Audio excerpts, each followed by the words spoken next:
Hello GeM student, कैसे हैं? आज का ये सेशन आपके लिए काफी शॉकिंग हो सकता है, तो सेशन को बिना स्किप के एंड तक जरूर देखना।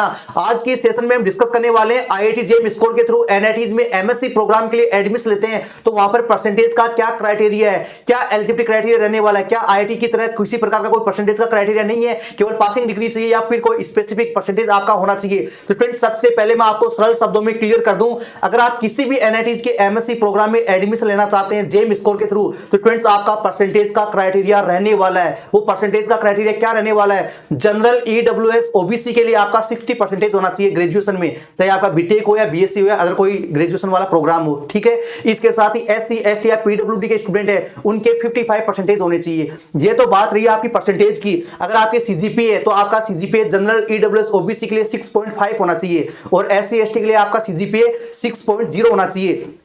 अगर आपका परसेंटेज इससे 0.1 भी कम है तो स्टूडेंट्स आपका एडमिशन नहीं होगा, कोई गुंजाइश नहीं है, 0% आपका जो है गुंजाइश रहने वाला है। इसके साथ अगर आपका सीजीपीए और परसेंटेज दोनों है, अगर आपके मार्कशीट पे आपका सीजीपीए भी मेंशन है और परसेंटेज भी मेंशन है, आपके परसेंटेज तो क्राइटेरिया फुलफिल करें लेकिन आपका सीजीपीए क्राइटेरिया फुलफिल नहीं करें तो स्टूडेंट्स आपका भी एडमिशन नहीं होगा एनआईटी में। जैसे एग्जाम्पल के लिए किसी स्टूडेंट का जो परसेंटेज है वो तो उसका 63 है, परसेंटेज तो उसका 63 है लेकिन उसका सीजीपीए है वो आपका 6.4 है, 6.4 है तो स्टूडेंट्स आप एलिजिबल नहीं होंगे। अगर आपके परसेंटेज और सीजीपीए दोनों मेंशन है तो एनआईटी वाले केवल आपका सीजीपीए कंसीडर करेंगे, आपका परसेंटेज कंसीडर नहीं करेंगे, ठीक है।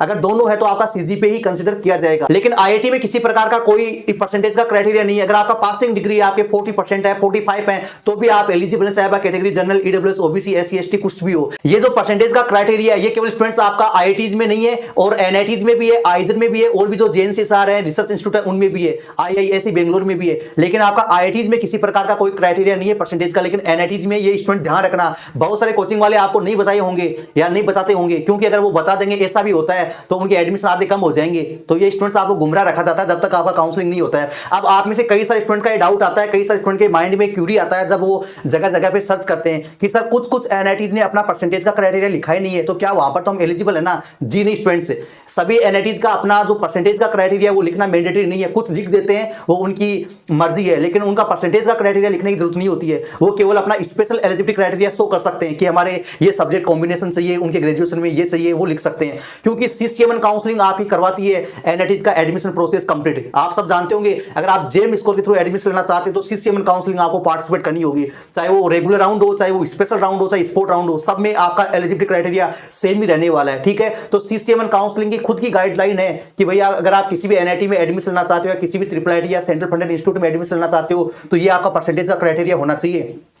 अगर ये नहीं तो आप फॉर्म ही फिलअप नहीं कर पाओगे। किसी प्रकार की फोर्जरी करके आप फॉर्म फिलअप कर दिए तो स्टूडेंट्स आपका फिर जो है एडमिशन रजिस्ट्रेशन फीस है वो भी कैंसिल हो जाएगा। तो फालतू में ऐसा करना ही नहीं है, आपको सोच समझ के प्रॉपर गाइडेंस में स्टूडेंट्स आपको अपना एडमिशन प्रोसेस कंप्लीट करना है। तो मिलते हैं नेक्स्ट सेशन में, तब तक के लिए इंतजार बनाए रखिए। Thank you.